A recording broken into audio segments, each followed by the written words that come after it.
Welcome to this special Guerrilla podcast interview episode of 60 Skills and the Truth during Complexity Fest 2024.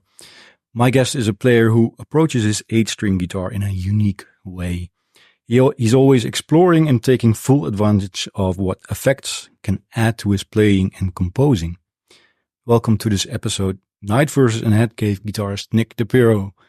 Thanks for having me.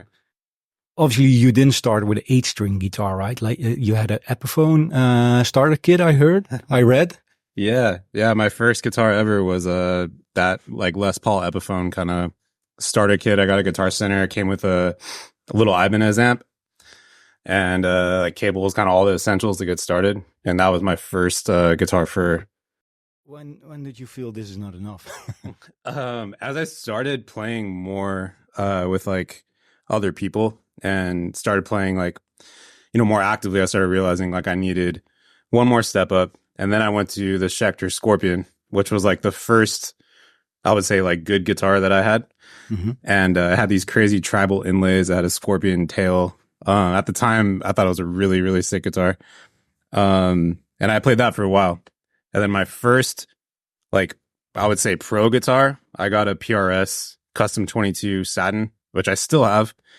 That was like my favorite guitar. I did everything up until From the Gallery of Sleep. So From the Gallery of Sleep from Night Versus, that record was the last record I did with that guitar, but everything leading up to that point in my life was all that guitar. And so that was kind of the first time I had like a guitar that I really like sought after. Like I tried a bunch of guitars at different stores and I saw that on the wall and I was just like, that is the sickest PRS that I'd seen. Cause usually they're very like bright and glossy, kind of like really like cool looking guitars, but I had never seen one that was very like wood grain, kind of like simple looking like that. And I thought it just stood out to me. So I grabbed that and that was my main one for a while.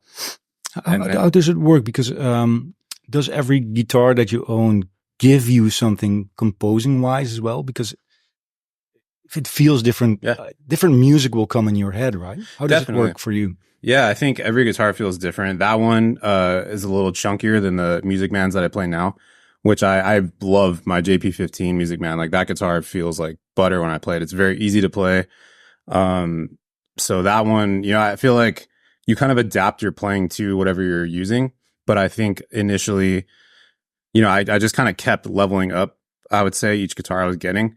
And then once I got to the Music Man, that was kind of like the final frontier of like, okay, this is all I need. Yeah. And those guitars come with a piezo pickup or piezo, however you say that, which is kind of that acoustic, makes the guitar sound acoustic, which is really cool.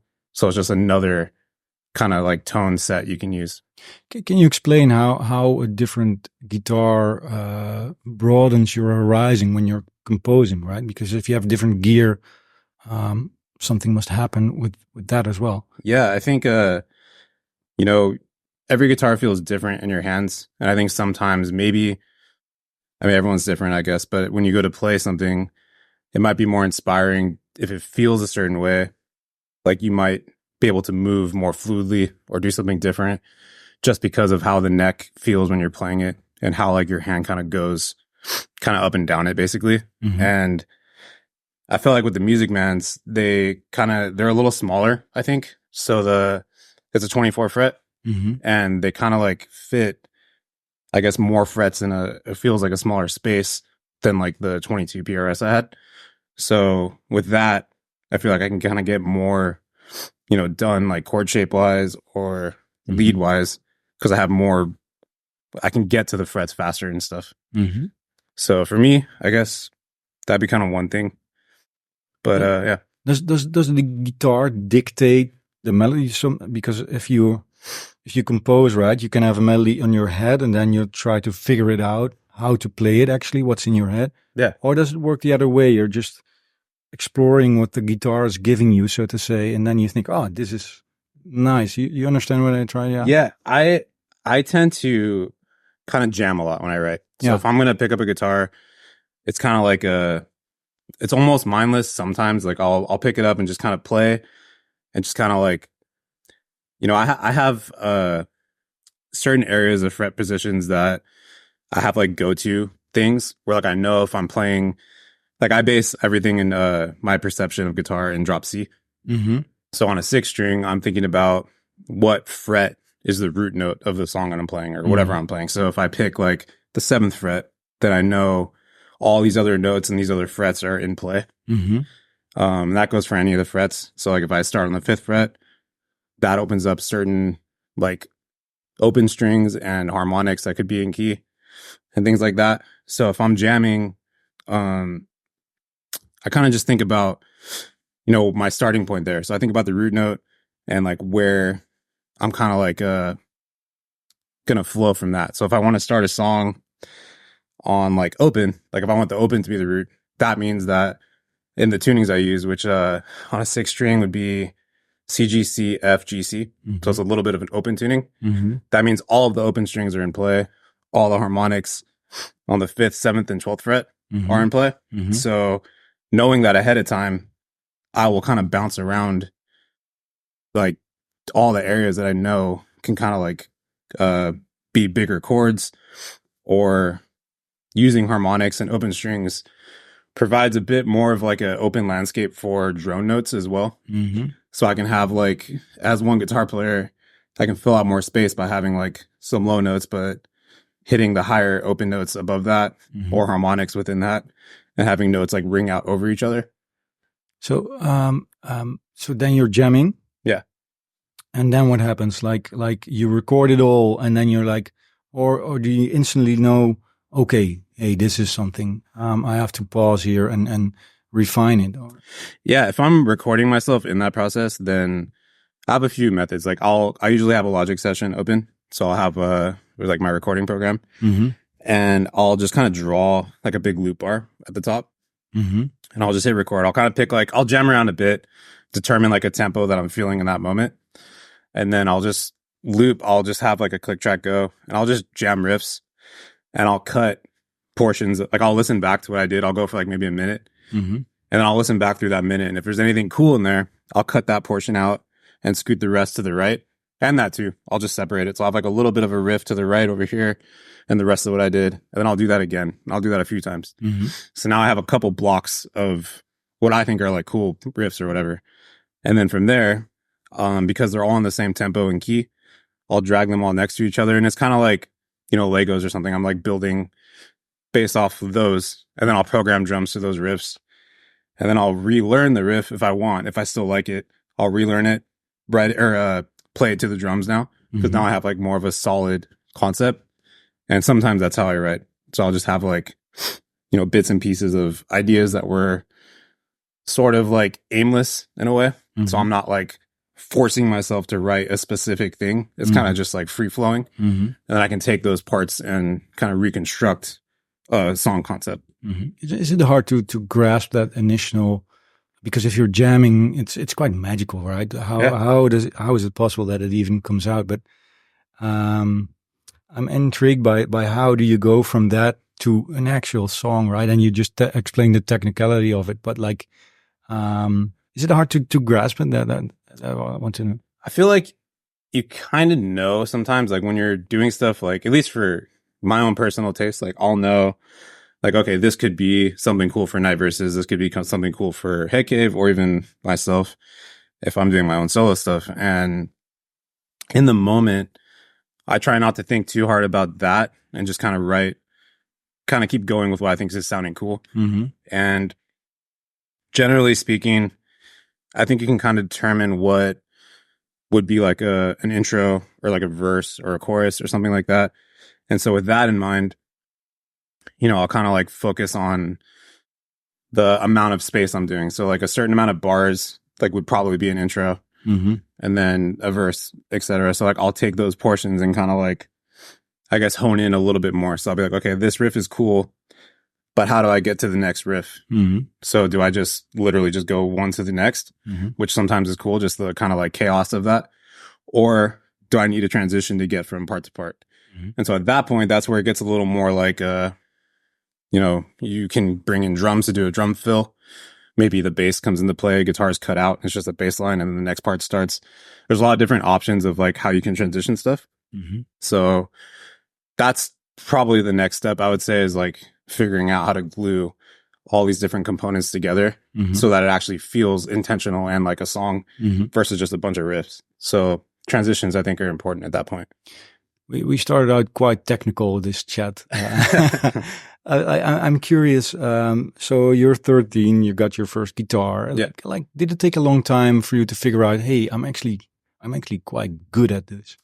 Kind of. I mean, early on, I was like the worst. Like I had a few friends that played music. I was the worst of everybody. Yeah. So I would hang out with these other guitar players and other people and kind of like watch them play, try to learn some stuff that they were doing. And it just I never felt like deterred. Like I always saw people are better. I'm like, I want to do that. I want to do what they're doing. Yeah. I want to do what all my favorite bands I listen to are doing. And it was like very fun in the beginning to kind of like shoot for those goals. And like, as I would learn new things, it would get exciting because it'd be like, now I can play that song that I listened to. And like, that was inspiring in of itself. And I feel like early on, the more you learn from other bands, the more you kind of teach yourself like the possibilities and the different positions, the different tunings, the different like, you know, ways to play riffs that other people are doing. So you kind of combine all those things as you grow and you kind of keep learning more and more. And then I started writing my own stuff probably, I don't know, maybe 2 years into playing guitar. I would very simply set up like a computer mic, like just a terrible whatever computer mic that I can record into. I think I was using Acid Pro 4.0, which is a really old recording program. And I would take like a kick sample, a snare, like individual drum parts, so like cymbals, whatever. And I'd build beats out of that and just write guitars to that sometimes. So everything, I wish I could hear what I did back then because like, yeah, you lost it. You lost it. It's on an old hard drive. I'm sure I have somewhere. But a lot of that stuff was very much like the early, like obviously the early days of learning how to do all that. But yeah, I was always having fun with writing music. So that was always my goal. Like I was never like a guy that wanted to shred or learn solos and stuff. I always wanted to write riffs, chord progressions, and like actual songs. Like that always appealed to me a lot. A lot of the bands I listened to, you know, had very unique sounds to them. So I wanted to try to like kind of focus on that more than learning solos, I guess. But I'm intrigued by the fact that you said I was the worst and all my friends were much better. I talked with Matteo Mancuso earlier, and he said the opposite. He was playing, and he said, "Oh, I felt I'm better than the rest." I didn't want to be arrogant, but like, so you must have had some talent then that brought you further. Is that the determination to learn, or what do you think yourself? I think once I started actually playing with drummers and other musicians that we were collectively trying to write together, then I started realizing like, okay, so I can kind of like, you know, we can all challenge each other. So then there was points where I'd be like, okay, I have this cool beat. Like, what do you think would be cool to play to this? And so I would write guitars to a drummer, and their ideas. And like, you also, when you get into the environment of jamming with other people, you start getting more of a sense of like what is actually like cool to others too. So like if I'm playing something that I like, they might not like it. And they might tell me that, which then makes me think, okay, what can I do to make this cooler then, or like better to them? And then it makes me like, you know, the things start turning in my head. Like, what can I do? And then I start, you know, pushing myself to do better things or better, you know, like it's all subjective, but it makes me challenge myself to do better versions of myself for that other people might dig. And that was a big part. Like Night Verses, I mean, I had other people I jammed with leading up to probably 17 or maybe like 16 years old. And then I started jamming with Eric and Riley in Night Verses. And we had a few different bands and variations of that throughout our lives. But we always wrote together. So we would always get in a room. And I would say pretty much 5 to 7 days a week for like 7 years, we would jam. 7 p.m. after, you know, everyone got home from work or school or whatever we were doing, 7 p.m. to 10, like every day, pretty much, we would jam. So it was that collaboration, you said that took you to another level. Totally. I mean, because you can sit in your room and you can do whatever to get better at guitar playing. Your technical abilities can increase, all that kind of stuff by yourself, and writing too. But I feel like the collaborative process is kind of unmatched, in my opinion, when it comes to getting better at multiple things at once, because it's like, you know, my writing is only going to be what's in my head. But when you start combining that with other people, the ideas grow into new places that you might not have even thought of. The dynamic just Totally. completely changes, right? Yeah. Yeah. And Eric and Riley, you know, they're good songwriters in themselves. So like when we all jam, like there's a lot of ideas that Eric would have that I would have never thought of that make me do things that I wouldn't have done before, but I also like it. So it'll happen. I'll be like, oh, this is sick. If you didn't play that beat, I wouldn't have thought of that riff, like stuff like that.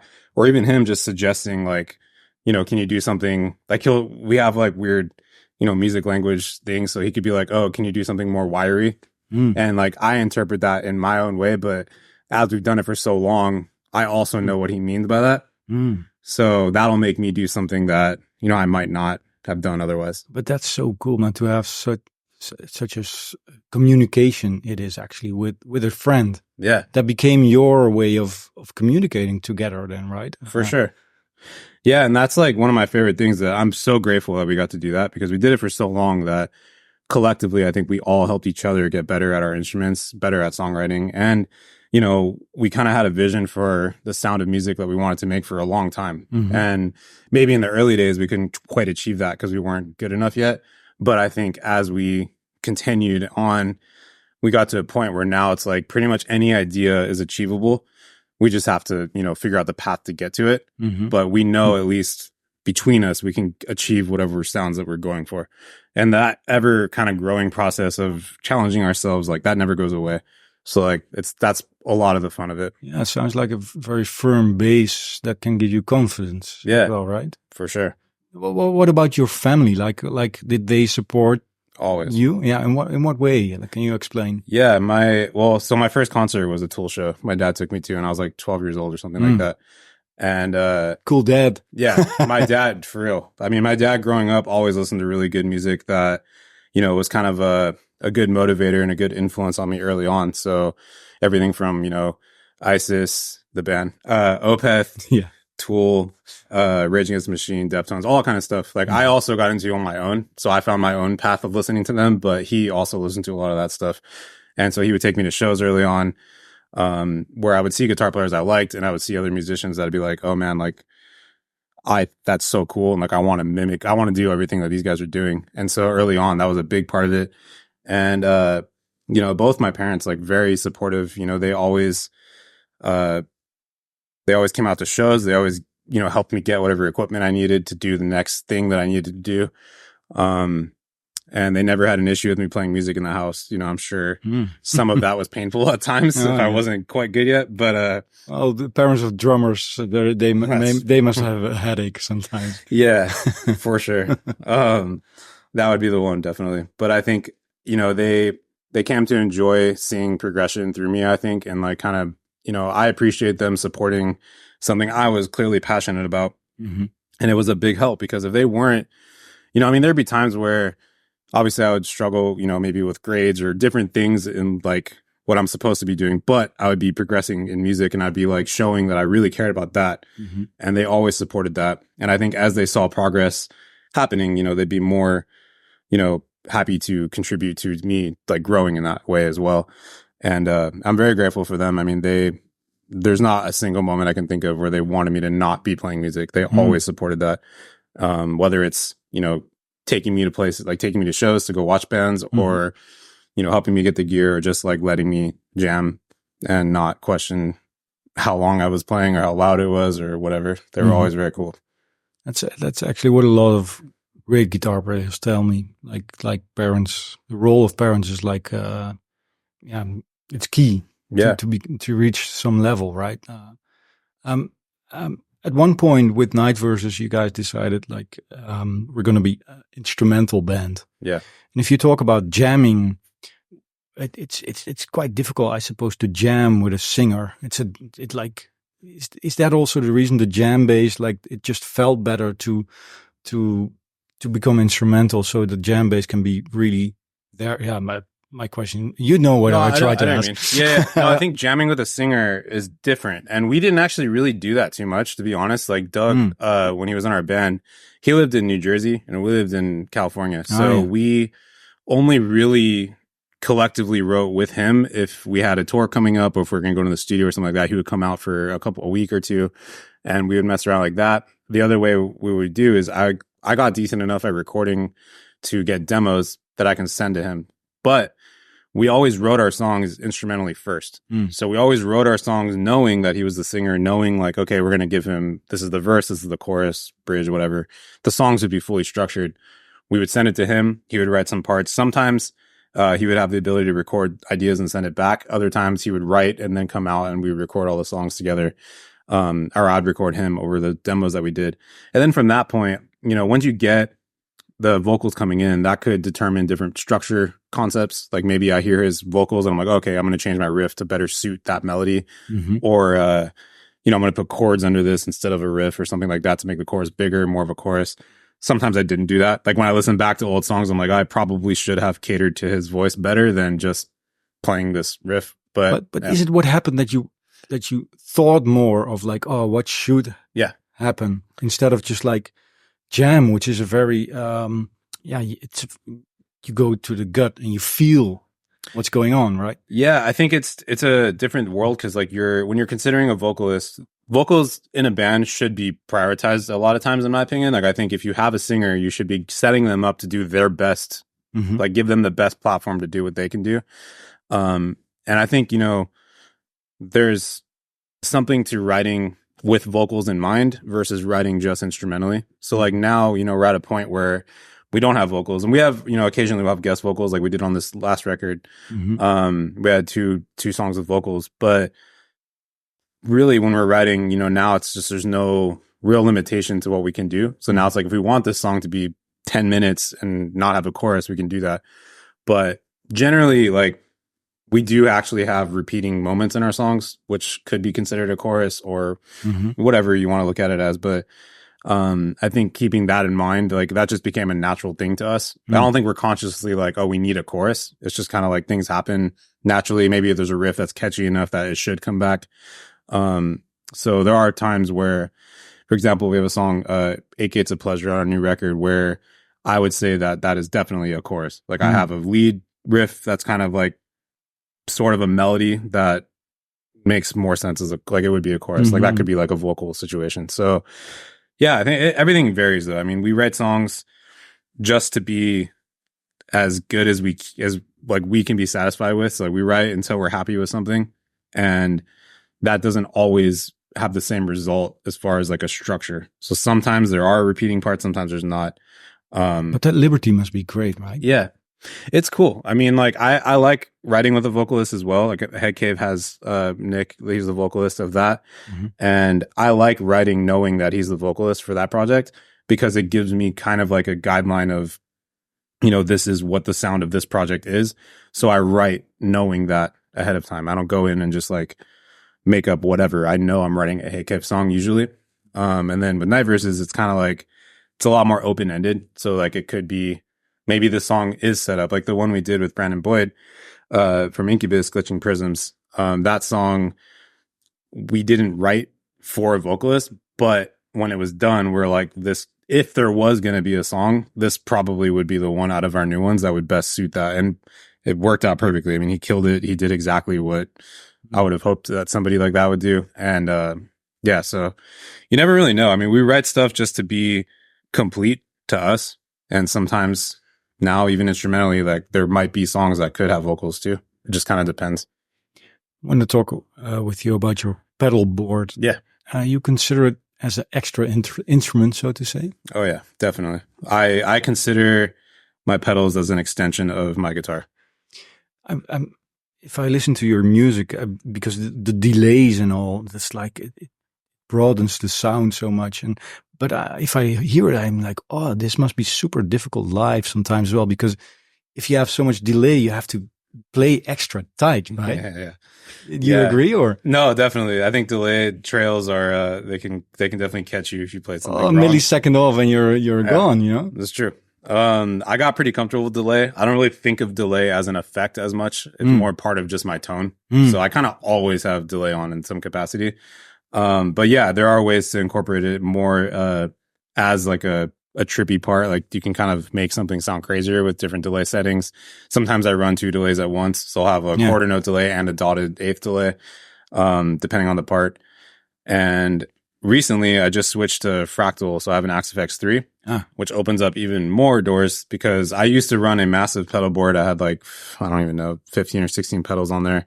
And I was controlling all of those with the Boss ES8, which is like an awesome, kind of like a brain of the board where you plug everything into that. And then you can set up 8 different patches. So if I hit number 1, for example, that could bring in any number of pedals that I have set up into that one patch. I hit number 2, and then that changes that up too. So maybe number 1 has delay and distortion. Number 2 is like, I don't know, like a phaser and reverb and like not delay. So like those pedals turn off, those turn on kind of thing. So I had that like mapped out.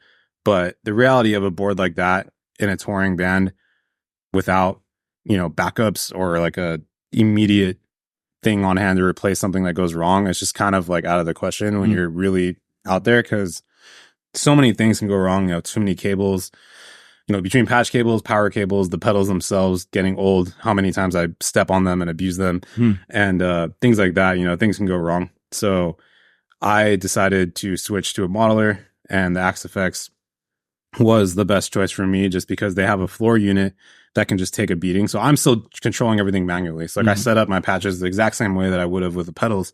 But yeah, I'm able to control it by stepping on everything myself. And I can set up each song, you know, to have their specific patches. So I can be like, and I can label them all. So I can have like intro, verse, chorus, whatever in front of me. So I know where I'm going with everything. Whereas the Boss, I had to memorize what each number represented for each song, which is kind of crazy. I did it and it worked. It was fine. But looking back, I'm like, I don't know how that made sense to me, but I did it. But yeah, with the Fractal, you know, or any modeler really, like you can run stereo. So I have a full stereo setup now. So I have a left amp and a right amp. And so if you put on headphones, it sounds like 2 guitars, like or a guitar double tracked essentially. And it's awesome. Like that opened up like the potential of our band's live sound, as well as just my tone as just like an only guitar player. So I can fill a lot more space. And then go ahead, sorry. No. Oh, that was the last thing I have in front of that. I have a couple of pedals that I kept. So I have the Whammy, the Ricochet, both from Digitech. I have the Dunlop Express. It's like a volume, but I use it as an expression pedal, so I can control like wah or volume or whatever I want. Any parameter on the Axe FX, I can control with that. And then I have the Earthquaker Devices Grand Orbiter, which is kind of like a over-the-top phase shifter kind of thing. That pedal is awesome. And that's all I have on there currently. So I reduced my actual physical pedals to just those. And then I run all the rest of the effects on the Axe FX. So like delays, reverbs, chorus, any of that stuff is all Fractal.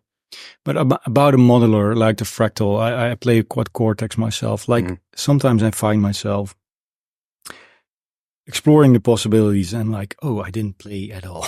Does that happen with you as well? There is, yeah, a bit of option paralysis where you kind of have so many different choices of sounds and tones and things like that you can do. I think, yeah, I mean, that's definitely a thing. Like you have to kind of maybe go in with like a specific goal and try to like just achieve that and then go back to playing, or, you know, just have fun with the world of just, you know, never ending tone capabilities. I kind of went in with the Fractal so far. I will say I haven't really spent time writing with it yet.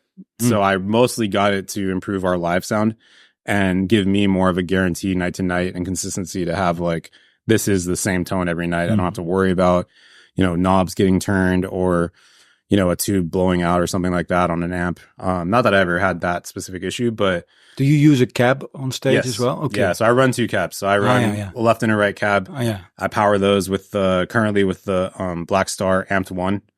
So they make this pedal that is actually an amp in of itself too. So if you wanted your entire rig to be on the Amped 1, you could. I use that just to power the cabs. So I run the Fractal into that. Into 2 of those actually. So you have that vibe of a cab and that sound. I think the cab on stage is important. I think having you know, that kind of air on stage, as people say, and just like the volume, you know, I think for me, it's just what I'm used to. So like I feel like even though I'm using a modeler, I don't feel like I'm not in like a digital kind of world where I don't feel like I'm playing an amp. Even though technically it is, but I think having the cabs adds that extra kind of, you know, push. curious to hear how it will sound tonight, man. I never saw you guys live, so Cool. it's going to be my debut here at the Complexity Fest. Sweet. Thank you so much, Nick DePirro, for Yeah. your time, and listeners, thanks for listening. Thank you.